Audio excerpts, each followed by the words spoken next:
Global માર્કેટ્સની updates જાણીએ સહયોગી નીરજ કંસારા પાસેથી. Neeraj, good morning. કઈ રીતે આજે વૈશ્વિક બજારો આપણને હેન્ડઓવર આપી રહ્યા છે?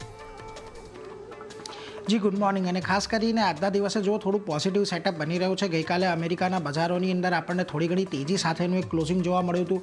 ડાઉ લગભગ 5% એક ઘટાડો જોવા મળ્યો હતો. નાસ્ડેકમાં જે પરમ દિવસે આપણને એક બહુ મોટો ઘટાડો જોવા મળ્યો, એઆઈના શેર્સ અને ટેકનોલોજી શેર્સમાં ઘટાડો. ગઈકાલે અહીંયા 2% એક પાછો ફરી ઉછાળો આવ્યો અને S&P 500 પણ 1% જેટલો વધીને બંધ થયો છે. હવે સોમવારના ઘટાડા બાદ S&P 500, નાસ્ડેક બંનેની અંદર આપણને એક ઉછાળો જોવા મળ્યો છે અને 7માંથી 6 સત્રમાં જે ડાઉ જોન્સ છે તે આપણને ખાસ કરીને એક તેજી સાથે જ બંધ થતો જોવા મળ્યો છે. એટલે પોઝિટિવિટી હજી પણ અમેરિકાના બજારમાં પ્રવર્તી રહી છે.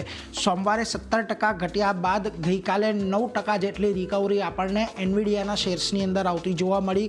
આ ઉપરાંત ટિકટોક સાથે વાતચીતથી માઇક્રોસોફ્ટના શેરની અંદર પણ એક આપણને ફરીથી પાછો ઉછાળો જોવા મળ્યો છે. ટિકટોકના અમેરિકાના કારોબારને લઈને ખાસ કરીને અહીંયાથી બંને કંપનીઓ વચ્ચે વાતચીત ચાલી રહી છે અને ટેસ્લા, મેટા, માઇક્રોસોફ્ટના ત્રિમાસિક પરિણામો હવે આજે આવવાના છે. એટલે આજનો દિવસ પણ થોડો મહત્વનો અમેરિકાના બજાર માટે રહેશે.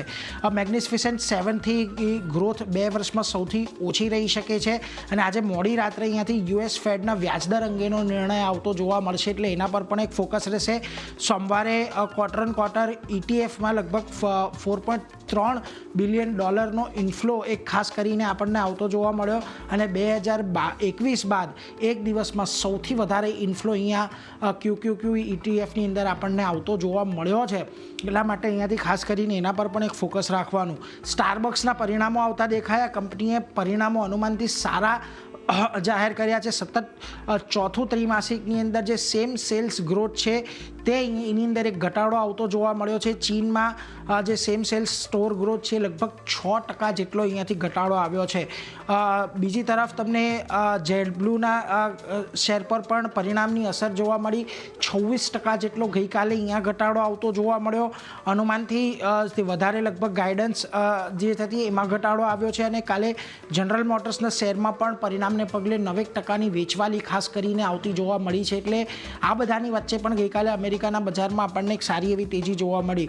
હવે અમેરિકાની અંદર શું વ્યાજદરો ઘટશે? તો આજે વ્યાજદરો પર અમેરિકન ફેડ જે છે એ નિર્ણય લેવા જઈ રહ્યું છે. બજારને વ્યાજદરોમાં કાપની જે અપેક્ષા છે થોડી ઓછી છે અને જેરોમ પોવેલના ભાષણ પર બજારની ખાસ કરીને નજર છે કે અહીંયાથી આગળનું તેઓ શું ગાઈડન્સ આપે છે.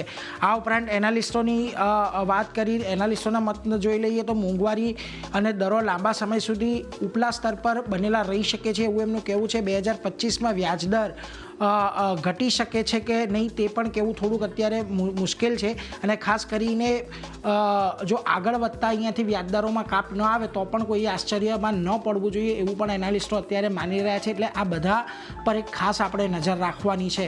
આ બધાની વચ્ચે આજના દિવસે ખાસ તમને એશિયાના બજારો તો મોટે ભાગે આજે રજા પાડી રહ્યા છે. એકમાત્ર નિક્કેઈની અંદર આજના દિવસે કારોબાર ચાલી રહ્યો છે કે જ્યાં આગળ લગભગ 0.5% ઉછાળો છે. પરંતુ આ બધાની વચ્ચે ગિફ્ટ નિફ્ટીના સંકેતો આજે તમે જુઓ, આપણે છેલ્લે 2 દિવસથી કેશ લેવલ પર 23,000ની ઉપર બંધ થવામાં થોડી નિષ્ફળતા આવી રહી છે. ગઈકાલે નિફ્ટી ફ્યુચર્સ પણ 23,000ની નીચે બંધ થયા હતા. આજે જો કે અત્યારે ગિફ્ટ નિફ્ટી આપણને એક પોઝિટિવ સંકેતો આપી રહ્યું છે 40-43 પોઈન્ટના. હવે આજનો અને કાલનો દિવસ એટલા માટે પણ મહત્વનો છે કારણ કે આખી મંથલી એક્સપાયરીનો કારોબાર જોવા મળશે. એટલે કદાચ મોટા અહીંયાથી આપણને અનવાઇન્ડિંગ એવું જોવા મળી શકે. પરંતુ 23,000ના લેવલે આપણે ખાસ વોચઆઉટ કરવાનો છે. અને આજે અત્યારે ગિફ્ટ નિફ્ટી જે સંકેત આપી રહ્યા છે તો ક્લિયરલી એવા જ સંકેત આપી રહ્યું છે કે 23,000ની ઉપર આપણે આજના દિવસે કદાચ શરૂઆત કરી શકીએ. તો ઓવરઓલ એક પોઝિટિવ સંકેતો છે અને ગિફ્ટ નિફ્ટી પણ ચારની આજે થોડી ઘણી પોઝિટિવિટી આપણને સવારના સેશનમાં દર્શાવી રહ્યું છે. જી.